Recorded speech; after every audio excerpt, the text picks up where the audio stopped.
The workplace is an active environment, unlike school and university, where most of the time you're obliged to just sit and listen. Sometimes you get asked a question and you can give an answer, but people rarely genuinely ask for your opinion. But once you're in the workplace, it's really important that you do learn how to add value. And that means you have to develop the skill of listening, and listening in an active way, and also when to talk.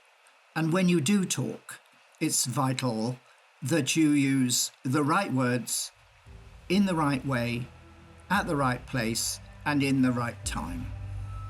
It's a skill you can develop, but it does take practice, so you can start practicing now. Skills for your life. Unlock your superpowers.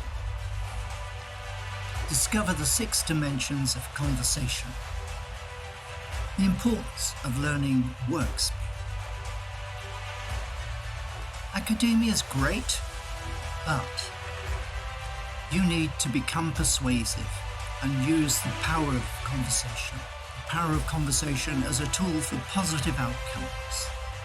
Raise your awareness of the purpose of every conversation. Unlock the powers of the words and style you already know and achieve conversation control.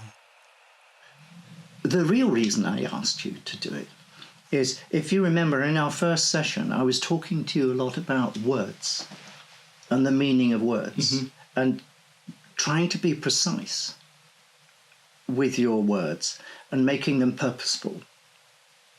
So what Bullshit Bingo is all about is it's a reaction to people using words that aren't meaningful.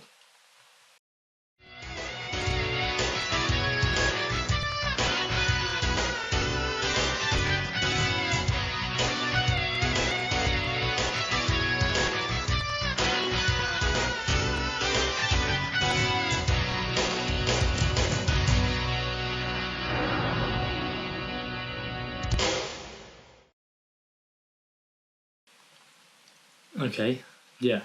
And that's why it's called Bullshit Bingo. Yeah. So it's how an audience receives useless information. It's how an audience reacts to words that themselves aren't meaningful. One of the things we covered last week was neuro-linguistic programming, NLP. The NLP, or neuro-linguistic programming we are talking about here, is how your subconscious mind interprets the words that it hears and the meaning that it gives to them. Now, it was really pushed in the 1970s, and so many real crooks jumped in on the bandwagon and claimed that they could teach you the magic of life using neuro-linguistic programming. And it got so bad in the end that the whole subject was discredited. In fact, it's extremely valuable to understand how your mind takes a given word and gives it a specific meaning. More lately, what's happened is yet more bullshit, and I mean that, to do with artificial intelligence, has started talking about how computers can understand the words and give them meaning. And so now it's called natural language processing. And you can certainly do degrees and master's degrees and so on. And when you go onto Google, that's probably what you'll find at the moment.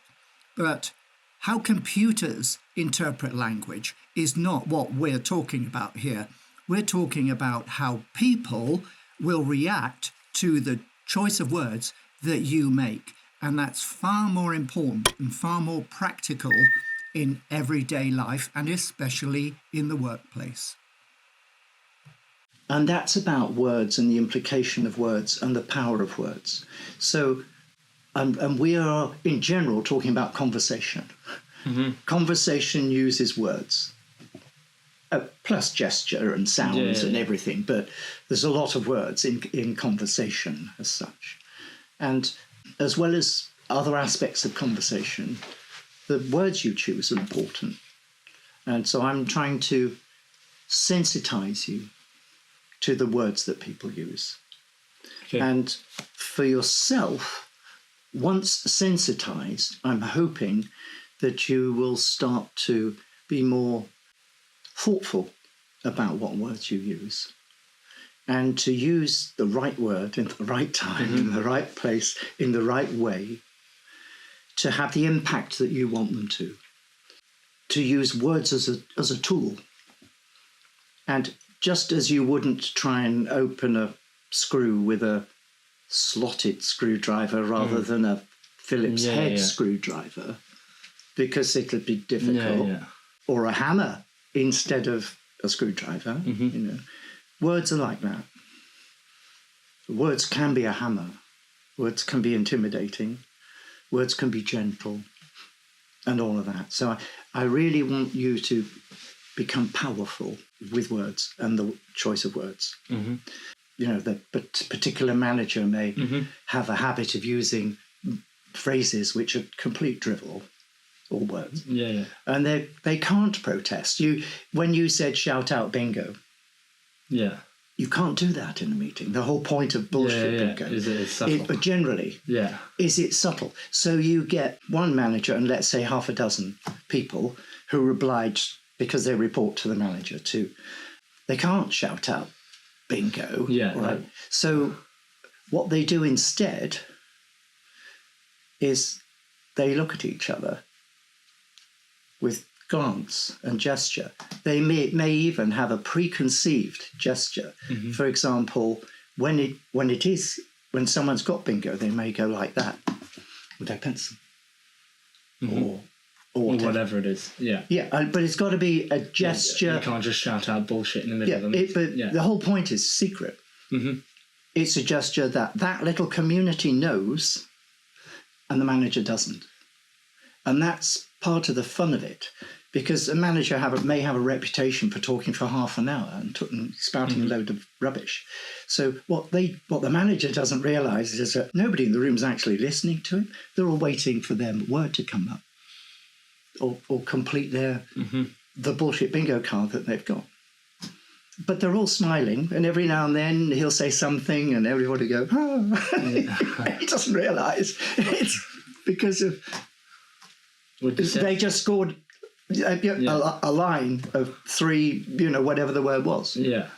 Okay. Is it a popular game? Yes. It's a popular game in an environment where the workers are disempowered, where they're obliged to go to meetings, which they already consider useless. So in an environment where there's useless meetings and domineering bosses, it's very popular. Okay. Have you played it? Dots. Another place it's really popular is with journalists who have to listen to politicians. For example, the White House press corps, hearing various candidates or even presidents talking all sorts of rubbish and using all sorts of phrases which are just have no real meaning. And because journalists especially are word sensitive, they enjoy comparing notes with each other and playing this kind of game. At the moment, there's a fun video on the web where the political press corps are in a beer tent watching presidential candidates. And the penalty if someone gets a line is you can make another person have a drink. And so you can watch these journalists getting slowly sloshed as the candidates spout out the usual rubbish that they do. And usually when I resign from a company, in the end, I will perhaps show the manager I'm leaving a couple of bingo cards. If I like them well enough to think that their heart's in the right place, they've just got bad style. All right? And of course they're shocked. But hopefully, the reason I've left the company is I can't cope with a crap manager. My time's too valuable. My skills are too valuable. I'm not prepared to work for someone who's a prat. All right?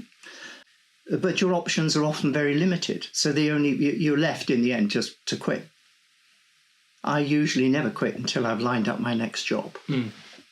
But you can, if you decide you want to have a month's holiday, you quit, and that's a great time to get a holiday before you start the next job. So it's entirely, coming back to bullshit bingo, there's a specific environment where it occurs, and in that environment it's very popular, or used to be. I don't know nowadays. It seems to be. Does it? Well, yeah, on the internet. Yeah, okay. Yeah. Well, I'd invite you to look at 2 YouTube videos of it, none of them more than 5 or 6 minutes, because that's a task, an action for you. And then when we come back, we can talk about it, see what you think. You will learn more from watching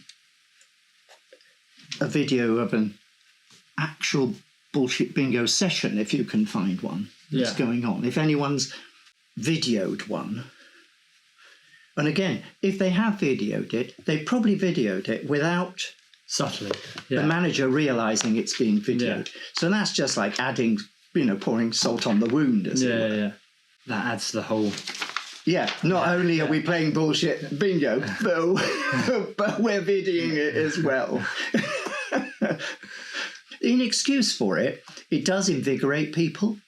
It keeps them awake and alert. I mean, they are listening to literally every word the manager says. It's just they're not engaged with the meaning of what the manager says. But if the manager's a really good manager, they may not clock that their people are playing bullshit bingo, but they will clock that they have an alert audience, and they may seize that opportunity to make a particular point or get particular information.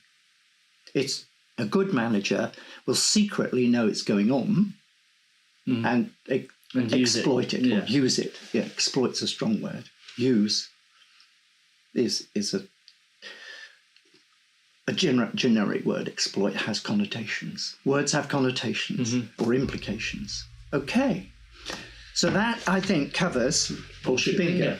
Is that okay with you? Do you think we're good with me? Yeah. So I've given you an extra task, or I haven't given it to you. I've suggested to you or recommended to you an extra task. If I want to do it. Yes. Oh, that's everything in this is if you want to do it. All right. Let's save.